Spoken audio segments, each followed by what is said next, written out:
Ben, I was so relieved when I saw that you were the person that I was interviewing. Not known for your maths background. No, which is a relief. terrible. Yeah. And I was thinking about chefs and night chefs. You know, like I used to work in hospitality a lot, and there was a special breed of chef who never went to sleep, always on drugs, always grumpy in the kitchen, you know, just a fierce individual. And they owned the night to some extent.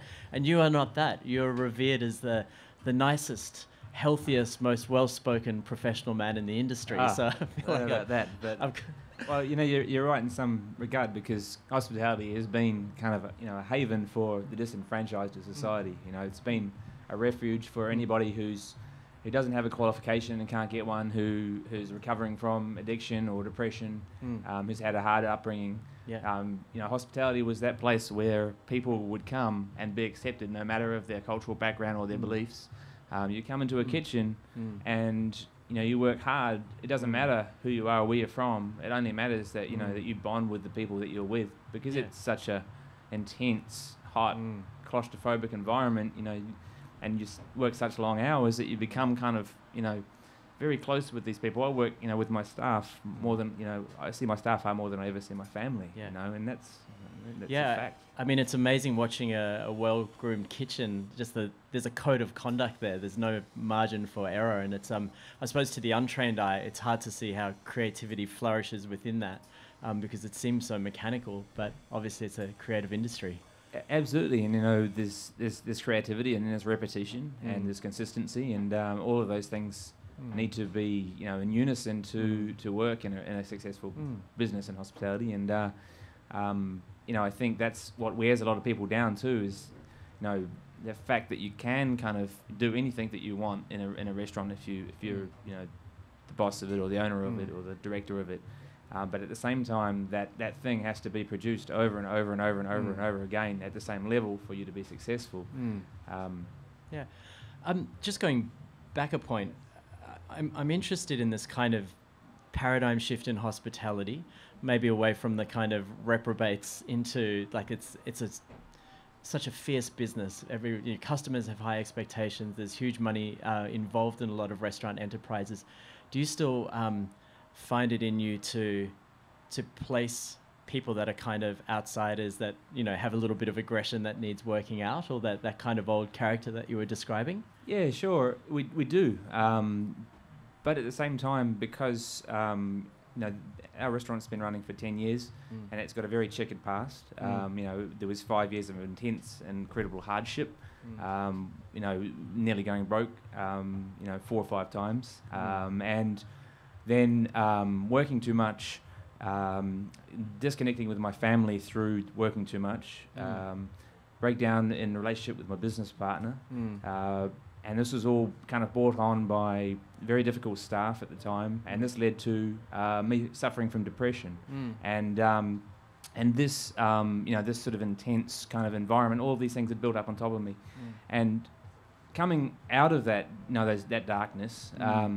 And kind of seeing, like the sky was blue for the first time in 6 months, was one of the most exhilarating feelings of my life. But it was one of the most important lessons from that was that, when you are working 18 hours a day, 5 or 6 days a week, you need to surround yourself with people who protect you in a way. So it's a completely different restaurant now. Attica. It's a completely different time, and we select. We're very selective with the people that we employ, and it's not about their skill level. It's about are they a decent human being? That's the first question.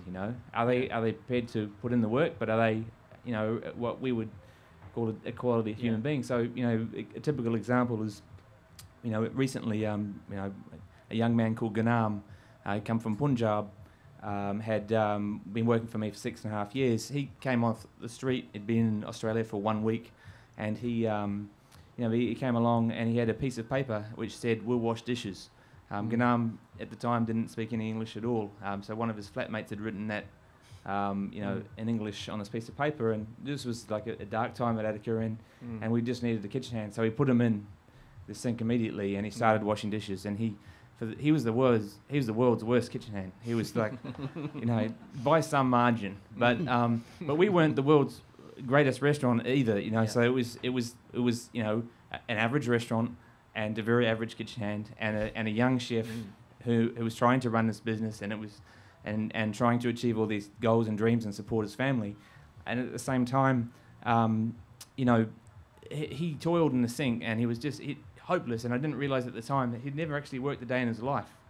He was 19, and after 6 months, all of a sudden it kind of clicked for him, for Ganam, and he became this, you know, amazing kitchen hand, like a machine, you know, like that you just can't believe. Yeah. All of a sudden everything was clean, the section was like all super tight, everything was polished, and he was just killing it on the dishes, you know. Yeah. And I was like, wow, like where did this guy come from, you know? And he was starting to pick up, you know, English language a little bit. He's, you know, could speak a few words. He could start to communicate.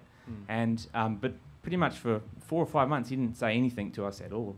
And then one day he says, "Chef, you know, I want to be like you. You know, I want to become a chef."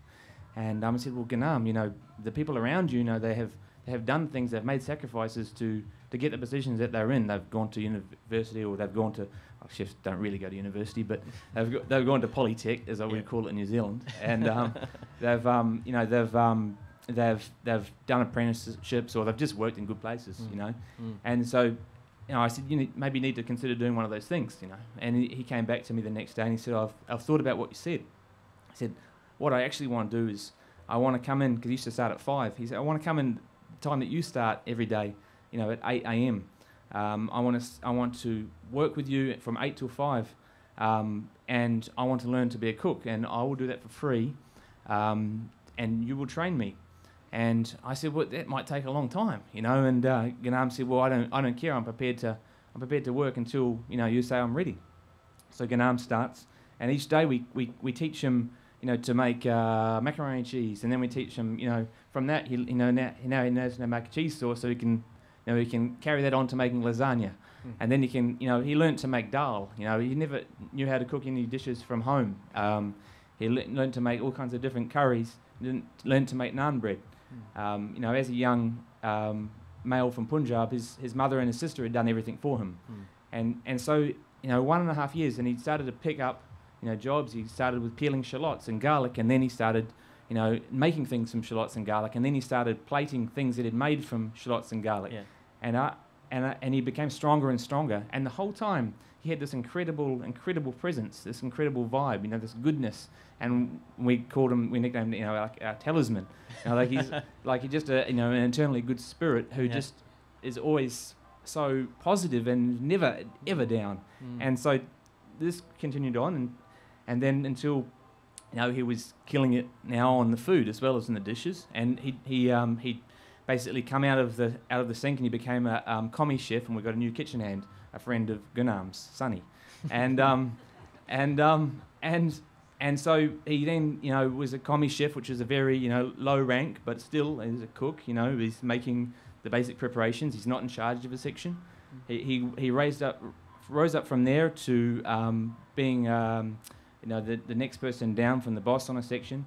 And then eventually he became the chef de partie of the pastry. So he rose up from not speaking English to not knowing anything, not even knowing how to work, to becoming this very integral part, one of the senior team, and the whole time being just the unbelievable, one of the best people I ever met. Yeah. You know? So talent and temperament at the same time. Yeah. He just attitude, you know. So I've got this kind of working hypothesis that the night is a pretty primitive time, and without insulting you, hopefully, you're very hard to insult. well, wait till you hear this. Your approach to food is both sophisticated and primitive, because there's a lot of foraging involved, and I'm just kind of wondering about that whole approach. I thought the question was, what do you want people to feel when they eat at Attica? But maybe the question should be, what do you want people to learn? Like, what are you trying to create through that experience and bringing the produce as you do to the table? Well, I mean, you know, we want to make people happy. That's the fundamental first thing. You know, we were listening to the conversation earlier about, you know, primal needs and wants, and strike a chord with me, because that's what we try to think about. What do people really need? So we've got to provide that basic level, but then we have to offer something more. I like to think that when people come to our restaurant, we can take them away from the troubles of the world for just 3 or 4 hours. We can make them forget about the shitty day that they had, about the boss that yelled at them, or the argument they had with their partner earlier. And when they're coming here, they can exhale and they can be taken care of in every way. So I suppose, but with the ingredients, I think ingredients are fascinating because they can tell the story, of a country and the story of a people. And in our example in Australia, we haven't told that story very well. Our ingredients here are misunderstood, as is Indigenous culture in general. And for me, by using Indigenous ingredients, Australian native ingredients, we can educate people in a very subtle way without ramming it down their throat, to have a little bit of pride in the country and the heritage of the country, because we always speak about Australian food as being this very new thing. It's only been around for 200 years, or restaurants have only been around for 50 years. But this is a culture that goes back 10,000s of years. There is a history of food. There is a history of cultivation of the land going back pre-European settlers. And these are controversial kind of ideas, but there's facts that back that up. And so for me, it's a chance to educate Australians on things that they may never have considered, because the vast majority of the ingredients that we serve, if they're Australian native ingredients, they've never seen them, And we have a little bowl on the table, and it has some very interesting little seeds. They almost look like a nut on them. They're the seed of quandong, and which the settlers called a desert peach, and it's a fruit. It's a red fruit, and but the nuts are on the table, and probably 1 in 1,000 or 2,000 people could tell us what they are. And quandong is actually a really quite well-known Australian native fruit. Yeah, right. So it's educative. So do you find, just to get back to the topic, that there's a real difference between a dinner and a lunch crowd? Like, in the feel of the restaurant and what people expect of the experience? Sure. Well, I hate lunch, so I don't won't cook it. No, we don't. No, we don't serve it because I hate it. So why is that? I don't know. I ain't got time to sit around at lunchtime and have lunch. I've got to be doing other stuff. That's an interesting attitude for a chef. Yeah, I don't like breakfast either. So we don't do breakfast or lunch. We just do dinner. Okay. We used to do breakfast and lunch, and we really sucked at it. And it's probably because of my attitude. I'd imagine so. Smart enough, filtered through. What's the last part of your nighttime routine in the kitchen? How do you shut up at the end of the night? How do you know the night's done? When the last customers leave at 1 a.m, that's generally, when they're out the door, and it's, it can never come soon enough, actually, in all honesty, just such a long day that, we're always looking for ways to try to, shorten it, but it never seems to work, How do you switch off at the end of the day, though? Well, I live in Ocean Grove, which is 1.5 hours away, so I switch off by driving, by commuting and listening to music. I'm a huge fan of music, and so that's probably my way of switching off. And then up early, does your day start in the way that I imagine? You kind of I got 3 little kids, so if I get home at 1, I'll probably be at sleep by 1:15. I'll go straight to sleep, and I'll be up by 6. And no doubt. And I'll spend an hour with the kids, and then I'll get in the car and drive to Attica. So. When do you go and find new flavours and new ideas? How do you do that? Well, we built a research kitchen last year, about midway through last year. So it's a very luxurious, self-indulgent thing to do for a chef. Is to have a separate space in a separate building where all you can do in there is dream of things and whatever they might be. So crazy stuff comes into your head, and you can act on it, and then decide whether it's really crappy or really good. And the vast majority of it is really crappy. But that's not the point. The point is the constant discovery. So that's why you have this test kitchen, to test things and find out things and fail. So that's where we do that, I suppose, and that's been a real privilege. Do you take things to the restaurant that you think are definitely going to work and they just flop terribly? Oh every day. Every day. We have a day where we just fail. That's called Tuesdays, Chef's Table. We make a cheaper menu. You know, it's only 5 courses, and it's more affordable than the other 4 days. Yeah. We've been doing it for 6.5 years, and it was because we had no customers on Tuesdays, and we reckon our brains, well, how are we going to get some customers? Oh, let's do this experimental menu where the night before, when the children have gone to bed on Monday night, I'll write the menu. I'll do whatever comes into my head, take into account, you know, the season, you know, this what we have at hand, what's in the garden. We have a big garden, and whatever crazy stuff I've thought of, and then we'll make something the next day. We'll rock up in the kitchen. We'll gather around the bench. You know, there's now 15 in the kitchen. We'll discuss what we're going to do, and then we'll go for it the whole day. Yeah.